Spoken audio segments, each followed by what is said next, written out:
Bueno, Agustín, ahora sí vamos a entrar de lleno a lo que es cultivo de gruesa y la evaluación que siempre haces con respecto en un verano sin lluvias y con mucho calor. ¿Cómo se presenta la cosecha? Sin duda que para nosotros los meses de noviembre, diciembre, enero y febrero también, obviamente por el tema de la soja, son meses claves, ¿no? Hay una directa, inclusive volviendo un poquito más al tema de FINA, también hay una asociación directa entre las lluvias de noviembre y los rendimientos, los altos rendimientos de trigo. Eso inclusive Dipane por ahí ha hecho un trabajito que ha comparado. Y sin ninguna duda que todo lo que es girasol, maíz, soja de primera y soja de segunda, tiene mucho que ver con las precipitaciones de noviembre, diciembre y obviamente el mes de enero, donde está el periodo crítico del girasol y el maíz fundamentalmente, y es donde define, digamos, gran parte del rendimiento. Este año no tuvimos la suerte de que enero sea un mes con buena lluvia, entonces obviamente empezaron a sufrir seriamente estos dos cultivos. El tema es que el girasol está hoy, con la gran caída que ha tenido de superficie, está muy concentrado en zonas buenas, el girasol en general. Hay un triángulo, exacto, un triángulo ahí entre la ruta 228, Energía, Cristiano Muerto, Belloc, Orense, donde en general está concentrado gran parte de la superficie de girasol.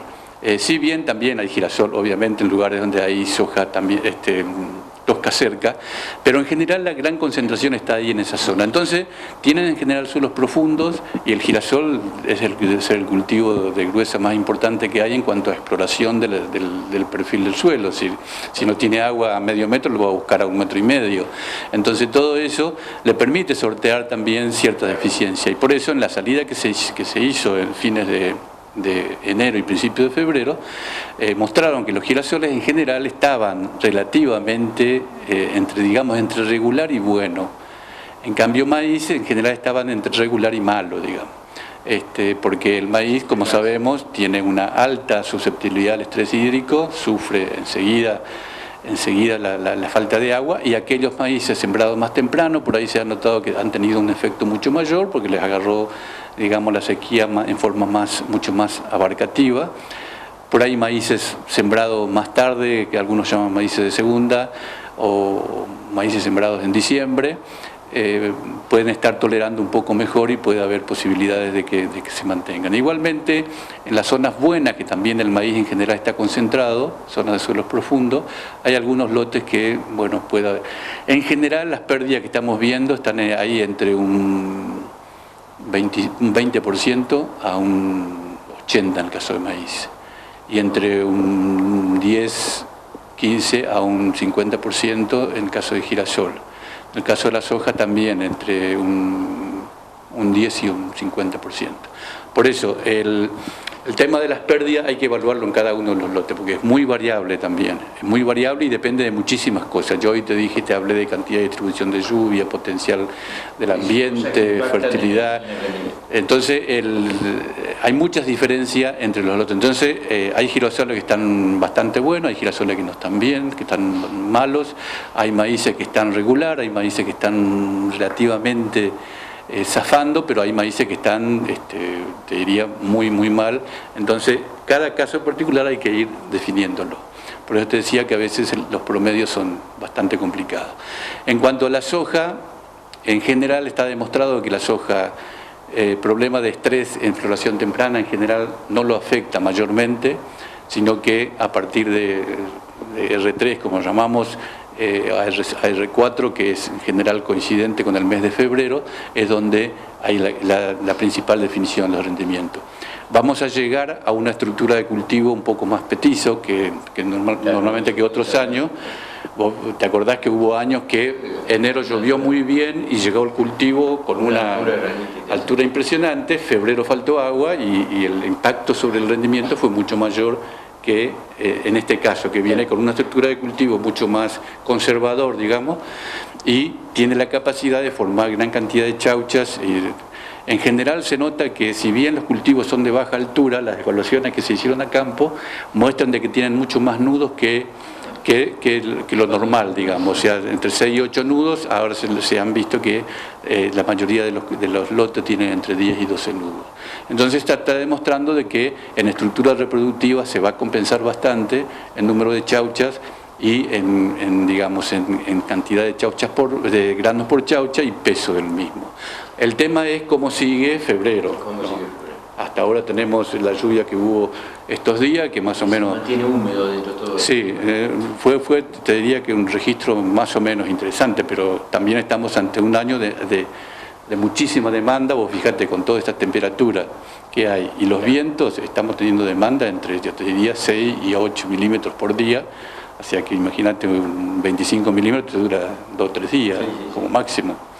Entonces, tenemos esperanza de que la soja de alguna manera nos salve un poco la situación de la gruesa. El gran impacto también que hay es en la soja de segunda, porque todo ese periodo de la cosecha de la cebada, que es gran parte donde va la soja de segunda, no hubo humedad y posteriormente tampoco.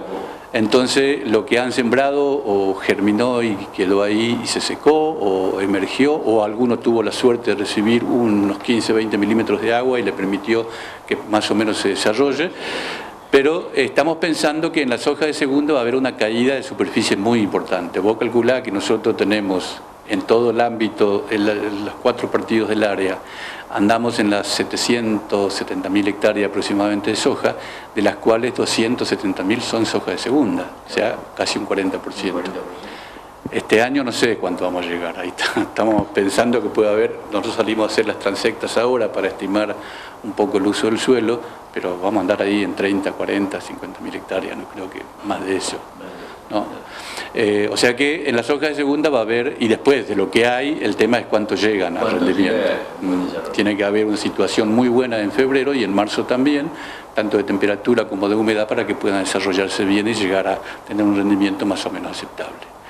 Es un poco un pequeño resumen de la gruesa. Agustín, con respecto, sé que hiciste una comparación en los resultados de lo que es cebada y trigo en superficie y rendimiento. ¿Qué es lo que podemos informar? Sí, un poco lo que se puede comparar es qué pasa con el año pasado, ¿no? Con la última campaña. Esta campaña con la anterior. Sin duda que el año pasado fue la caída más estrepitosa que tuvo la superficie de trigo y el incremento más importante que tuvo la cebada, reemplazando, digamos, a ese cultivo. Este año, como vemos, los informes oficiales inclusive hablan de un aumento de la superficie de un 107% en toda el área de la chacra. Eso significa que pasamos de 147.000 hectáreas aproximadamente a más de 300.000 hectáreas. Hay un aumento de la producción de un 148%, es decir, que pasamos de 420.000 toneladas aproximadamente a 1.100.000 toneladas, y que de alguna manera va a permitir que todas las pérdidas que hubo a nivel del norte con todo el tema de la seca podamos compensar brevemente como zona más importante productora de trigo. Y también un aumento del rendimiento en un 20% en trigo, que pasamos de 2.800 kilos aproximadamente a 3.450 aproximadamente. ¿Hay variedades que se han adaptado bien a la zona? En general, este año lo que se puede hablar, vos viste que el año pasado tuvimos la experiencia de la falta de trigo y la falta de calidad también en trigo, y todo ese periodo que va desde junio, julio, agosto, los precios se fueron a las nubes, ¿te acordás? Pasaron de 1.500, 1.800 pesos a 2.600, superó los $500 tranquilamente, y aparte no se conseguía trigo. Entonces este año lo que se nota es que el productor aparentemente ha fertilizado más, ha apuntado un poco más a calidad, tanto manejando variedades y manejando fertilización. Entonces eso dio lugar a que por ahí, si bien los rendimientos han sido relativamente buenos, no ha habido una caída de la proteína aparentemente muy grande. Aparentemente la calidad es bastante buena. En el caso de la cebada, por ahí no es tan así. En general la cebada no se fertiliza tanto como el trigo, hubo alto rendimiento, eso dio lugar entonces a caída del porcentaje de proteína. Eso con respecto al trigo. Respecto a la cebada, bueno, sabemos que ha caído la superficie entre un 31 o un 38% aproximadamente. La producción sigue igualmente en un 4% superior al año pasado, porque justamente hubo un aumento del rendimiento de casi un 48%, es decir que pasamos de 2.700 kilos por hectárea a 3.900 en esta campaña. Nos decían Luis Di Rocco en el Centro de Acopiadores que realmente las muestras que está recibiendo de trigo le llaman la atención que son de, o sea, bien, ¿no? Pero que las muestras son de muy buena calidad. Sí, sí, sí.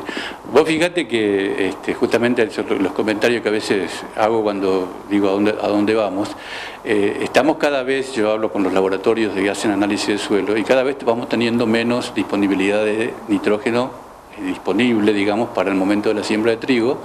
Antes tener 70 o 120 kilos de nitrógeno en el perfil a 0,60 centímetros al inicio de la siembra de trigo era común.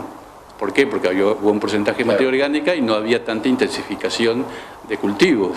Hoy, si vos te haces un análisis, estás ahí en los 30 a 45 kilos promedio, digamos, o sea que ha bajado muchísimo. Entonces, si no hay una buena estrategia de fertilización, es muy difícil mantener a la proteína cuando hay rendimientos altos.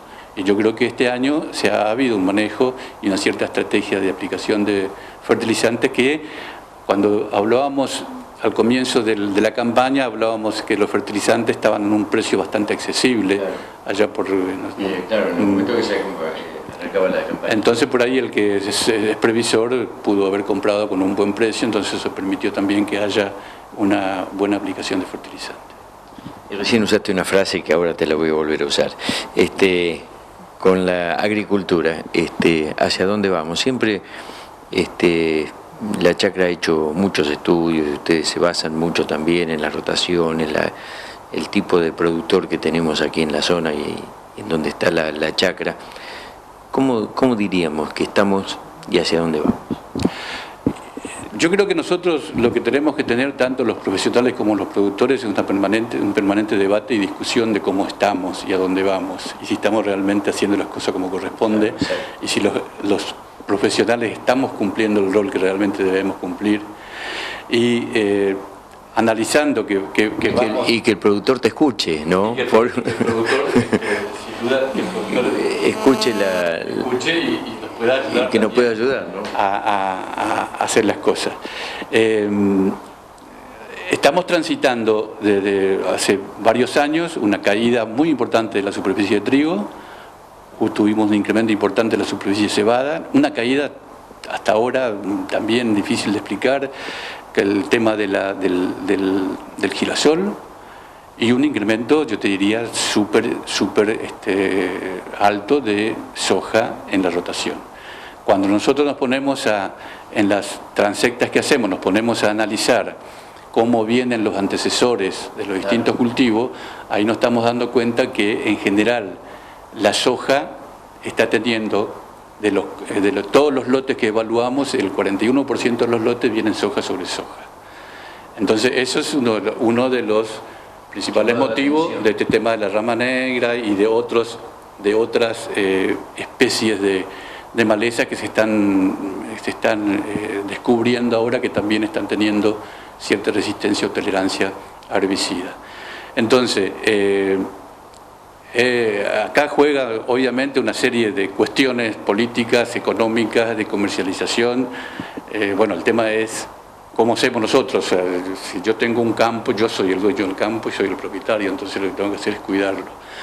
Entonces, a veces es muy difícil entonces luchar, es muy difícil mantener una rotación donde participe el trigo, participe el maíz, y nosotros en todos los talleres que hacemos en INTA, una cosa que siempre decimos, que la soja es un buen cultivo para una rotación. No hay sistema bueno ni cultivos malos. Ahí depende de cómo lo manejamos. Si hacemos soja sobre soja durante varios años, vamos a tener terribles problemas.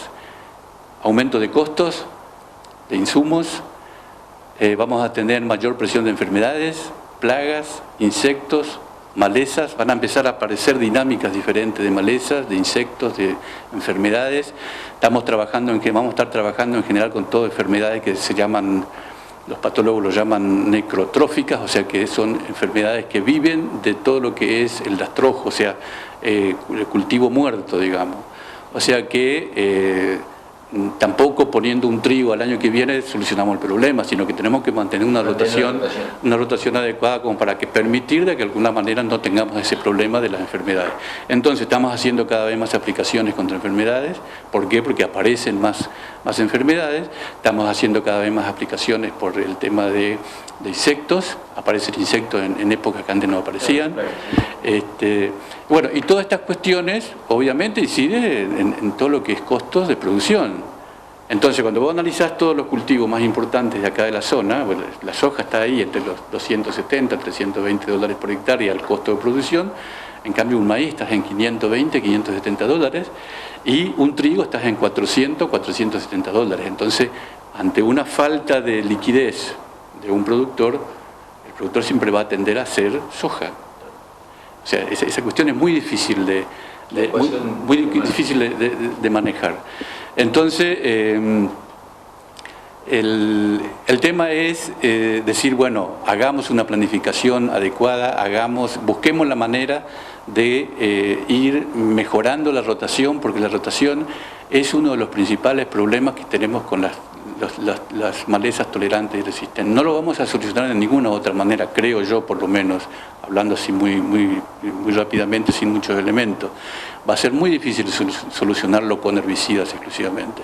Vamos a tener que volver a hacer algún tipo de rotación más o menos adecuada. Vamos a tener que volver a algunas cuestiones que ya lo habíamos eliminado. Y seguramente el herbicida va a seguir siendo un elemento importante, una herramienta importante dentro de todo una serie de tecnologías de proceso que son los que nos van a permitir a nosotros combatir esto. Si no, va a ser muy difícil, porque no es cuestión de decir, bueno, tengo una maleza tolerante, bueno, voy a aumentar la dosis, y seguimos aumentando la dosis y seguimos contaminando el ambiente y seguimos trayendo problemas, porque la presión que se hace cuando se aumenta la dosis, ¿qué va haciendo? Va haciendo selección también. Entonces quedan los más resistentes y los más susceptibles van desapareciendo. Entonces es una cadena que nosotros mismos lo estamos armando con nuestra acción, de alguna manera como productor o como profesional.